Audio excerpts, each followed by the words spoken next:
Hello viewers, myself Professor Shahana Sengupta.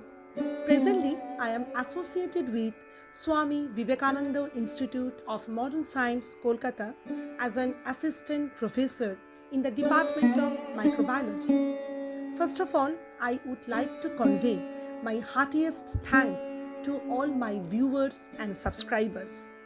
Today, I'll be talking about the antibodies type and some molecular phenomenon related to antibody expression. This is the continuation of my previous lecture, Antibody Structure and Function. If you all found my lecture suitable for you all, please like, share and subscribe my channel. So let's start with our journey with the new topic. Happy listening. Let's begin with the types of antibody. The membrane-bound form of an antibody may be called a surface immunoglobulin or a membrane immunoglobulin. It is part of the B cell receptor or BCR, which allows a B cell to detect when a specific antigen is present in the body and triggers B cell activation. There are 5 immunoglobulin classes or isotypes of antibody molecules are found in serum like IgG, IgM, IgA, IgE and IgD. They are distinguished by the type of the heavy chain that they are containing.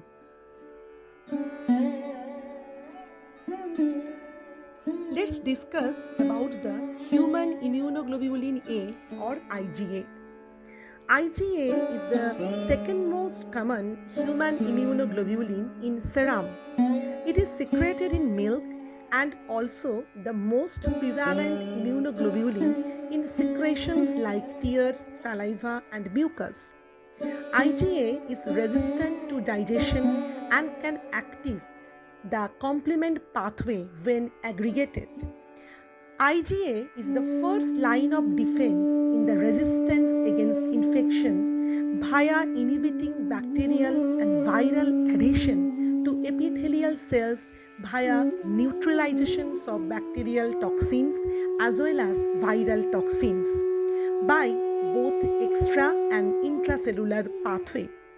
It should also be noted down that there occur two different classes of IgA like IgA1 and IgA2 and both can bind through fragment crystallizations or Fc receptors.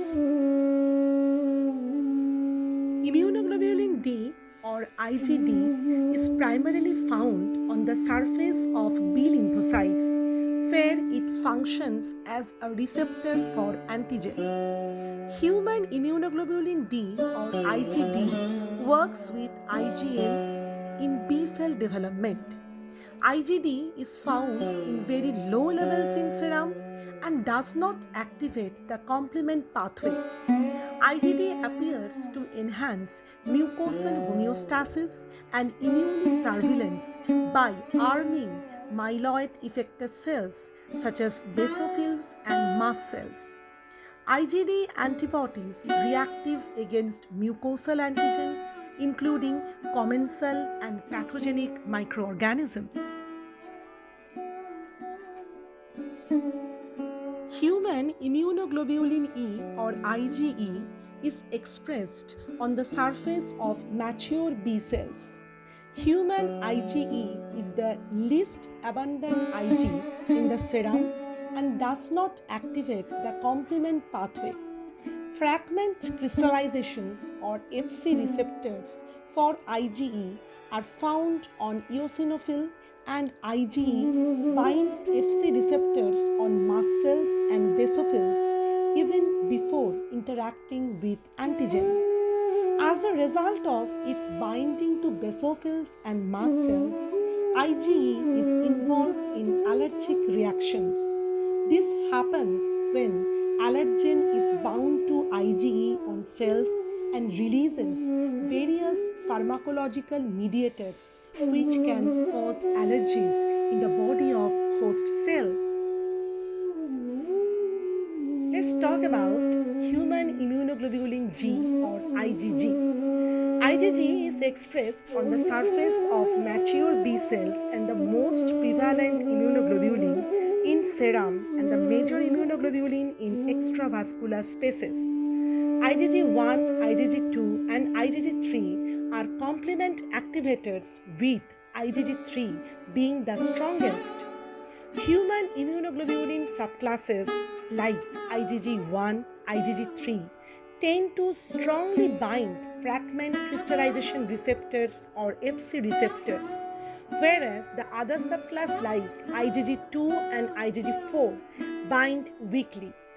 IgG is also the only human immunoglobulin to pass from mother to fetus to transfer immunity.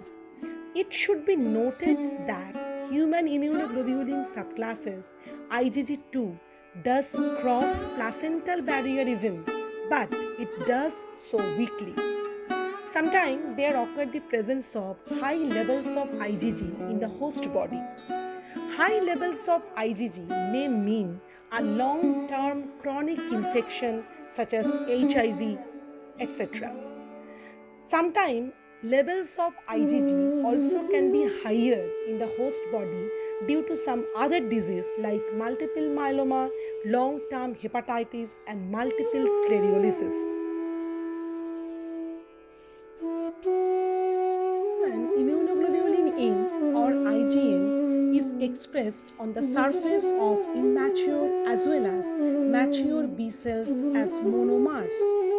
IgM is the third most abundant human immunoglobulin.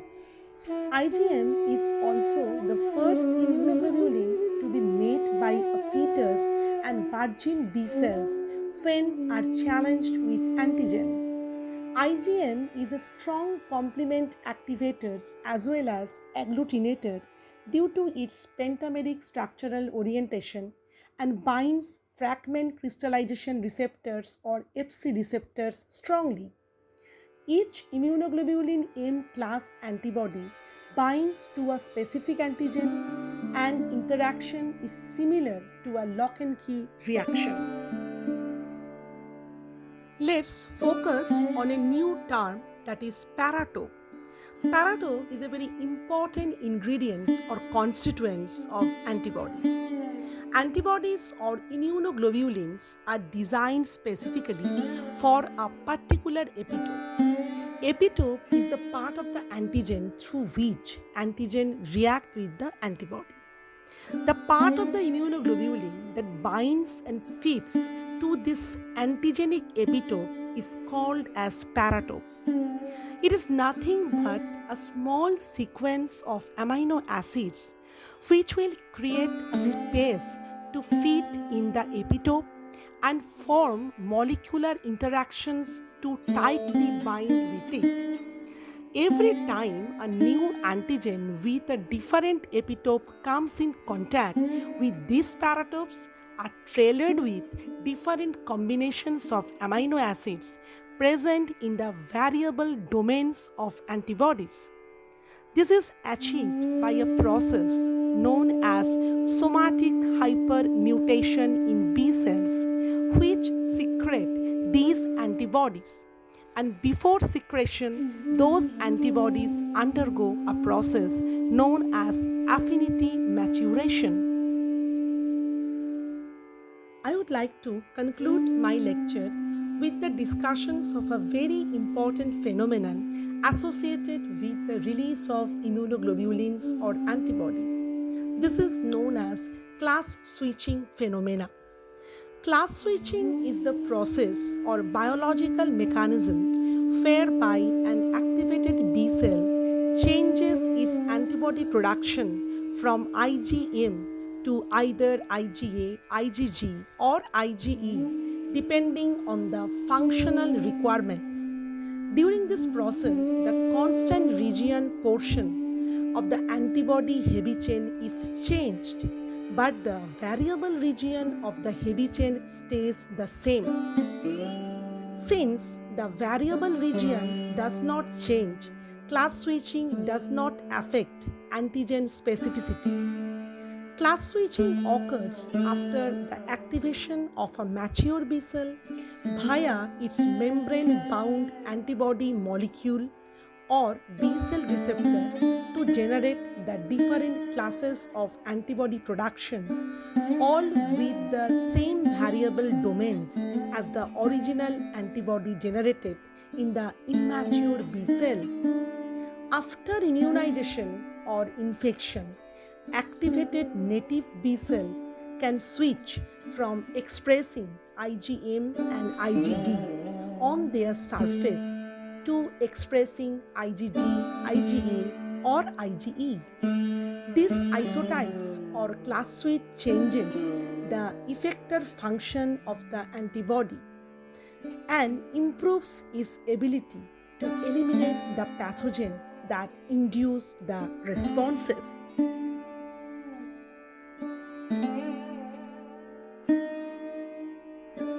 Thanks a lot for your patience. Please do subscribe my channel. Stay tuned for the upcoming videos in different fields of biosciences.